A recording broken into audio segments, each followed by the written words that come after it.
크리에이터란 이름 달린 노트북 쓰면 내가 막 크리에이터가 된 기분이 들고 막. 대만 노트북 브랜드 MSI, 흔히 무시라고 불리는 브랜드에서 크리에이터를 타겟으로 출시한 MSI P65-8RD 크리에이터는 은근 유튜브에서 그 정보를 찾기 힘든 노트북 중 하나입니다.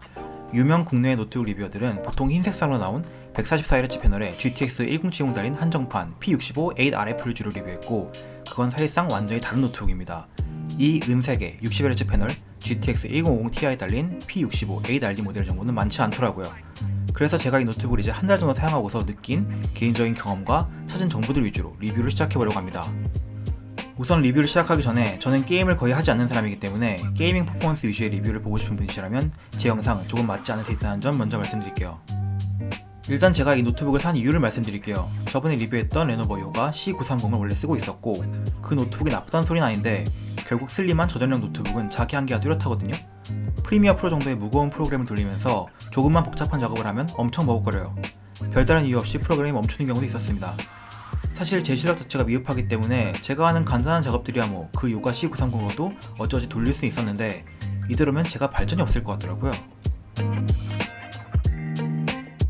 그래서 좀 고성능 노트북을 장만하자 하고 처음엔 델 XPS나 싱크패드와 같은 모바일 고성능 워크스테이션을 살짝 알아봤다가 200만원을 우습게 하는 그 살인적인 가격에 기겁하고 조금 값이 싸고 성능 괜찮은 걸 찾으면서 너무 무겁거나 게임 오타쿠 감성이 진하게 나는 노트북들을 피하다 보니까 결국 MSI P65 크리에이터로 결정하게 되었습니다. 와, 이거 이름 정말 잘 지었어요. 제품명이 크리에이터로 달아놓고 광고 문구도 We are Creator 이렇게 달아놓으면 저같은 뭐 쥐뿔도 없는 전자기기 스놉들이 와씨 저거 쓰면 나도 존나 전문적인 크리에이터로 보이겠지? 하면서 막 살 거란 말이에요. 사실 외형만 그럴듯하고 내용물은 MSI의 평범한 게이밍 노트북하고 큰 차이는 없는데 말이에요. 오해하지 마세요. 그게 나쁘다는 건 아니니까요. 우선 기본적인 스펙부터 한번 읽고 지나가겠습니다. 인텔 8세대 i7-8750H 프로세서, 15.6인치 FHD IPS 60Hz 패널, 엔비디아 지포스 GTX 1050ti, 기본 8기가 DDR 램에 최대 32기가까지 추가 가능하고 전 추가로 18기가에서 16기가 램 장착하였고요. 256기가 NVMe M.2 SSD, 무게 1.8kg의 스펙시트를 가지고 있고 2019년 4월 현재 기본 모델 약 120만원 정도에 판매되고 있습니다. 자, 그럼 디자인부터 먼저 살펴보도록 할게요. 우선 제품 전체가 은색으로 도색되어 있고 윗판과 아랫판은 알루미늄 기반의 재질을 가지고 있습니다. 깔끔하지만 아주 고급스러워 보이진 않는 질감입니다. 무시의 용박이 로고가 살짝 더 진한 회색으로 박혀 있는데 저 포함해서 이 로고를 싫어하는 사람들이 많은 것으로 압니다만 로고가 눈에 잘 띄지 않는 색배합이어서 마음에 듭니다. 적어도 게이밍 노트북에 나 게이밍 노트북이요 하고 선정한 듯한 반짝반짝거리는 유치한 디자인은 흔적도 찾아볼 수 없는 점에 높은 점수를 주고 싶네요. 그리고 무게는 1.8kg으로 상당히 가벼운 편이고 옆면의 두께는 17.9mm 밖에 되지 않아 게이밍 노트북 느낌은 전혀 안 납니다. 그러나 전반적인 마감 상태는 아쉬운 부분이 많습니다. 결합 부분이 살짝 휘어 있다거나 상판이 살짝 우글우글하다거나 뒤쪽 배기구 쪽에 툭 튀어나온 부분이 있다거나 여튼 고가의 제품에서는 쉽게 찾아보기 힘들만한 대충 만들어 놓은 것 같은 마감이 카메라엔 잘 잡히지 않겠지만 여튼 실제로 만져보면 확실히 티가 다 납니다. 그리고 무엇보다도 윗판과 아랫판을 연결하는 이 힌지, 이게 은색칠만 해놓은 플라스틱 재질이라 조금만 심한 충격이 가해지면 박살이 나겠구나 하는 느낌이 벌써부터 강하게 옵니다. 열고 닫을 땐 조심해야 할 것 같습니다. P65는 기본적으로 GS65 스트레스라는 게이밍 노트북 모델을 베이스로 만들어진 모델인데 그 노트북을 사용하다가 힌지가 박살났다는 보고가 여러 건 있었기 때문에 P65의 힌지 역시 아주 취약할 것으로 예상됩니다. 그래도 한 손으로 노트북 상판은 잘 열리고 힌지는 180도까지 펴지긴 합니다. 내부 디자인은 우선 고성능 노트북 치고 베젤은 상당히 얇은 편이고 아래에 MSI 로고가 있고 여기 구멍이 숭숭 나 있는데 이건 스피커가 아니라 통풍구입니다. 키보드와 트랙패드, 지문 인식 센서가 달려있고요. 왼쪽을 보시면 배기구, 켄싱턴 락, 유선 램 포트, USB 3.0 포트 2개, 헤드폰과 마이크 단자가 있고 오른쪽에는 배기구, 전원 포트, HDMI 포트, 미니 DP 포트, USB-C 포트와 USB 3.0 포트가 하나 더 있습니다. 이 USB-C 포트는 USB PD나 썬더볼트 3, 디스플레이 포트 등의 기능을 하지 않습니다. 포트는 적은 편이 아니지만 USB-C 포트의 기능이 제한되고 SD카드 슬롯이 없는 것이 아쉽네요. 크리에이터라고 이름을 붙여놨으면 SD카드 슬롯 정도는 있는 게 맞다고 생각하는데요. 뒷판엔 흡기구가 있고 스피커는 이 아래에 달려 있습니다. 그리고 뒷판을 뜯으려고 보면 떼면 보증 안 해줄 거라고 협박하는 스티커가 붙어 있습니다. 더러워서 안 뜯고 맙니다. 어차피 내부 구조도 더럽겠죠. 실제로 램이나 SSD를 추가 장착하기 위해서는 전체 마더보드를 뜯어야 하는 구조라고 합니다. P65의 키보드는 15.6인치 노트북임에도 오른쪽에 숫자 패드를 배정하지 않았습니다. 대신 딜리트, 홈 버튼 등을 오른쪽에 한 줄을 배정해서 전반적으로 키보드는 큼직큼직합니다. 실수로 눌리면 문서 작성 때 엄청 짜증나는 인서트 키를 딜리트 키 안에 숨겨놓은 점은 아주 칭찬하고 싶네요.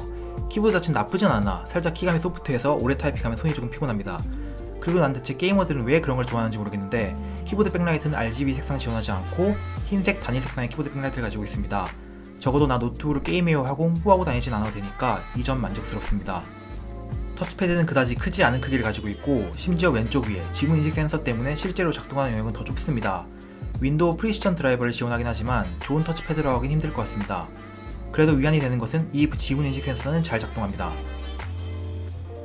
P65-8RD는 한정판으로 나왔던 화이트 모델인 P65-8RF와 다르게 144Hz가 아닌 60Hz 주사위를 가진 디스플레이를 장착하고 있습니다. 저는 FPS 게임을 하지 않는 입장에서 144Hz든 아니든 별 상관하지 않지만 똑같이 P65라는 이름을 달고 있다고 해도 이건 60Hz 주사율이니까 게이머 분들은 꼭 알고 구매하시기 바랍니다. P65-8RF가 가진 144Hz 패널에 대한 분석 데이터는 찾았는데 8RD의 60Hz 패널에 대한 분석 데이터는 찾지 못했습니다. 만약 MSI의 다른 노트북인 P63 디스플레이와 비슷한 패널을 쓴다고 가정한다면 대략 262니트의 밝기에 sRGB 88% 정도의 디스플레이를 갖고 있다고 추정해볼 수 있겠네요. 물론 MSI는 100%에 근접한 sRGB 색영역을 P65가 가지고 있다고 홍보하고 있기 때문에 실제로는 더 나은 디스플레이를 가지고 있을 가능성은 있습니다. 아주 밝은 디스플레이는 아니지만 논글레어 코팅이 되어 있기 때문에 꽤 밝은 방 안에서도 디스플레이 밝기는 꽤나 만족스럽고 빛 반사는 거의 없는 수준입니다. 델 XPS나 맥북과 같은 전문적인 색감까지는 표현하지 못하겠지만 여튼 이 정도면 크리에이터라는 이름에 걸맞게 생산적인 그래픽 작업에 쓸 수 있는 수준으로 생각됩니다. 스피커는 나히믹3 어쩌고 홍보를 하고 있는데 스피커 자체가 아래에 달려있기도 하고 퀄리티 별로 좋지 않습니다. 이전에 스피커 샘플 영상 따로 찍은 적이 있으니까 그쪽을 확인해주세요. 다음은 성능에 대해서 말씀드릴게요. i7 8750H 헥사코어 프로세서와 GTX 1050 Ti의 조합을 가지고 있기 때문에 당연하게도 오버워치 정도 게임은 가볍게 돌릴 수 있고 에이펙스 레전드나 배틀그라운드도 옵션 조정하면 충분히 플레이할 수 있는 사양이 되겠습니다.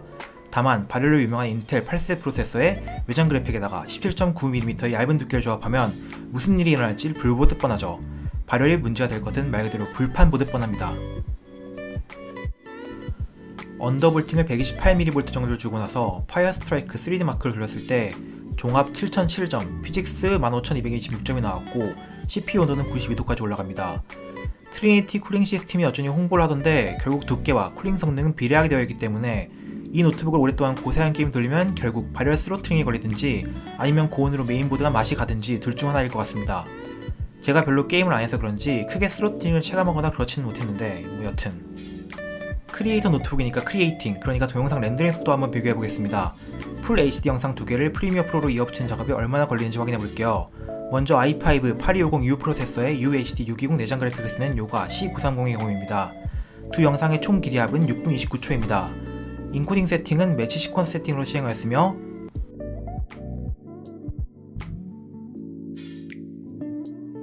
총 2분 13초가 걸렸습니다.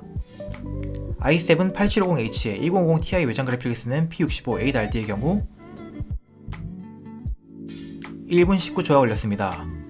이것은 많은 차이고 평소에 얼마나 쾌적하게 작업을 할 수 있는지 체감되는 차이도 아주 큽니다. 배터리는 상당히 큰 용량인 82Wh 배터리가 들어가 있고 당연히 부하가 많이 걸리는 작업을 하게 되면 한두 시간 안에도 배터리를 전부 소모하는 것이 가능하지만 에코모드 등 성능 제한을 좀 걸고 문서 작업과 같은 간단한 작업을 하게 된다면 배터리는 10시간 이상 길게 사용이 가능합니다. 어댑터는 150W의 전원을 공급하기 위해서 무식하게 큰 어댑터를 사용합니다. 어댑터 무게만 해도 거의 600g 되기 때문에 들고 다니기 부담스러운데 상당히 배터리가 오래 버텨주기 때문에 어댑터는 집에 놓고 나가는 경우가 꽤 많아요. 자, 그럼 총평입니다. 이 노트북의 장점은 훌륭한 퍼포먼스, 깔끔하고 과하지 않은 디자인, 괜찮은 디스플레이, 대용량 배터리를 꼽을 수 있겠고 게이밍 노트북의 스펙을 회사나 카페에서 사용할 만한 얇고 깔끔한 디자인에 박아넣었다는 점이 아주 좋았던 부분이라고 생각됩니다.